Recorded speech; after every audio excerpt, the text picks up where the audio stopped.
ఉపరాష్ట్రపతి ఎన్నిక, రాజ్యసభ చైర్మన్ ఎన్నికలో ఎన్డీఏ అభ్యర్థి అయిన సిపి రాధాకృష్ణన్ గారి విజయం ఈ దేశంలోని ప్రజాస్వామ్యవాదుల విజయంగా మనం భావించాలి. ఇవాళ ఎలక్టరల్ కాలేజ్లో ఎన్డీఏ కూటమికి 425 ఓట్లు ఉంటే 27 ఓట్లు అదనంగా, అంటే ప్రతిపక్షాల నుంచి కూడా ఎన్డీ కూటమి నుంచి కూడా ఓట్లు రావడం, ఇవాళ ప్రతిపక్షాల్లో ఉంటున్న ఎగువ సభ దిగువ సభకు సంబంధించిన పార్లమెంటు సభ్యుల్లో కూడా నరేంద్ర మోడీ గారి పట్ల, వారి నాయకత్వం పట్ల విశ్వాసం ఉందనే విషయం అర్థం చేసుకోవాల్సి ఉంది.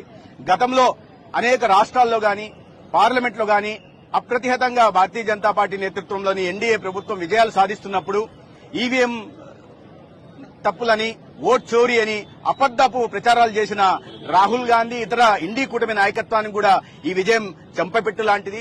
వారి కూటమికి ఉన్న ఓట్లు కూడా వారు తెచ్చుకోలేకపోయారు.